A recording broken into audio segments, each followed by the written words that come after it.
At pinagpalang araw po sa inyo mga kapatid.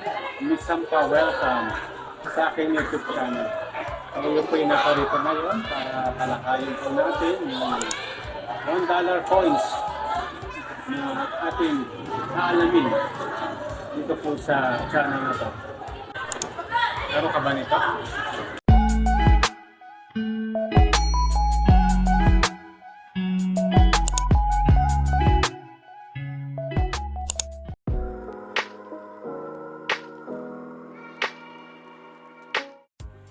So gaya ng sinabi ko po sa inyo kanina, nandun po ako sa eskwelahan, no? So medyo maingay lang po kaya yun, lumipat po tayo dito sa kwarto. Ito pong dollar na to ay 1887, no? So yan po yung kanyang covers at ang kanyang likod po ay ito. Yan. So $1 coins. Alamin po natin sa numista kung ang kanyang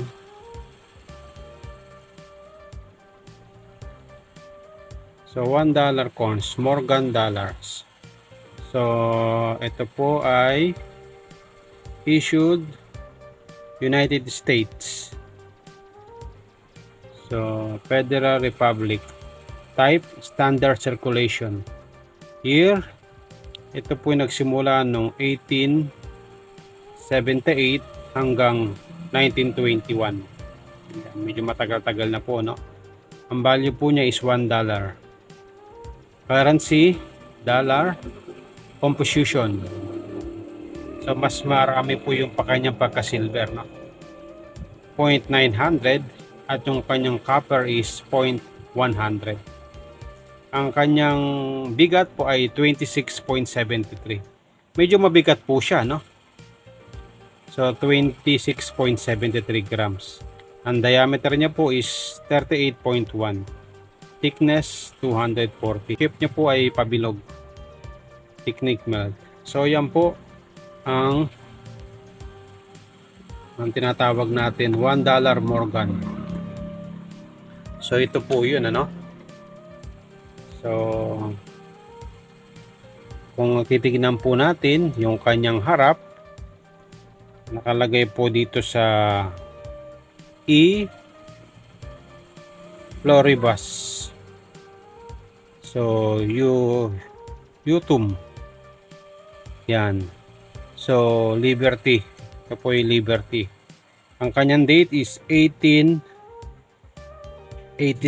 Medyo matagal na po siya, no? George Morgan. Liberty coins. Silver. Ganito pala yung silver. Ngayon lang ako nakahawak ng ganito. So by the way, nagpapasalamat po ako sa aking bayaw na si Ogie Sembrano sa pagbibigay po sa akin ng ganitong coins, no? Ito po yung likod niya, no? So ito po yung eagle, holding arrow in olive branch. So ayan, no? So sa kanyang baba ay sa gilid ay kasulat po yung United States of America. At nakasulat po sa kanyang taas ay In God We Trust. Yan. Siyempre tayo po ay nagtitiwala sa ating Panginoon. So tayo po ay binigyan niya ng financial. So In God We Trust. Siyempre number one po dapat na pinakakatiwalaan po natin ang ating Panginoon. Pangalawa na lang po yung mga bagay o material na binigay sa atin ng Panginoon. In God we trust. Sabi nga sa John 6:33, seek first the kingdom of God in His righteousness, and all these things shall be added unto you. So, salamat po sa naglagay nito sa $1 coins. In God we trust. So, nangungulugan na tayo po ay nagtitiwala sa ating Panginoon, hindi sa material na bagay, sapagkat lahat ng bagay ay galing sa ating Panginoon. Sa baba po niya ay nakalagay po yung $1, no? So alamin po natin sa numista kung ilan po yung kanyang bilang. So ito po ay 1887. Ito po ay nagmi-mintage ng 10%, no. May presyo po siya, no. Ang kanyang very good condition sa peso po natin is 1,300. Ang fine po niya is 1,700. Gaya din po yung very fine. Extra fine 1,700. Ang almost uncirculated niya po, yung maganda yung condition, ay nasa 2,100. Siyempre, yung kanyang uncirculated coins na walang gas-gas ay nasa 3,200. Approximately, ito po ay nagmi-mintage ng 202 million, no? So marami pong ginawa, no? So halos 202,090,710. So marami po siya, no? Pero dahil siya ay silver, kaya mataas po yung kanyang presyo. Ayon po sa numista, siya po ay nasa 1,300 at yung magandang kondisyon niya po ay nasa 3,200. Yan. So meron pa po tayong nakalagay dito na 1887.17 po yung kanyang mintage. Overdate, no? So yung kanyang proof coins ay nasa 0.3. So I think ito po yung mahal, no? Sa Morgan dollar, $1. Meron pa po dito na 1887 nasa 6%, no? Halos rin din po yung kanyang presyo sa taas at sa baba. So 6%, no?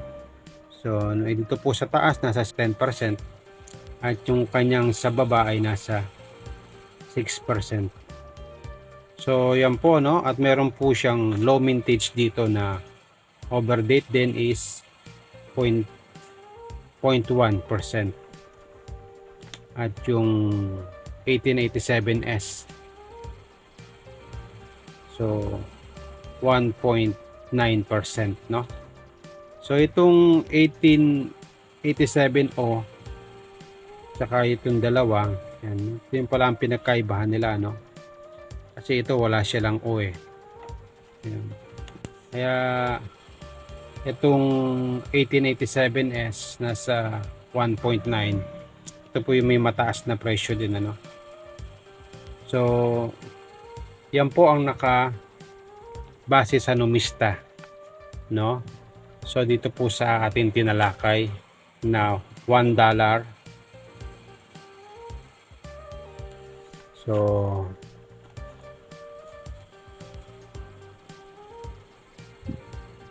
ito po ang kanyang itsura. Silver coins, $1. Sa mga kapatid po natin ang meron nito na gusto magbenta, so hindi po ako bumibili, tinalakay ko na lang po kasi meron na po ako nito. So ito po yung $1 na silver coins. So kung meron po tayo natutunan, please like and subscribe sa aking YouTube channel. Maraming salamat sa inyong pakikinig at pagsubaybay sa aking YouTube channel. Ingatan, pagpalain po tayo ng may kapal.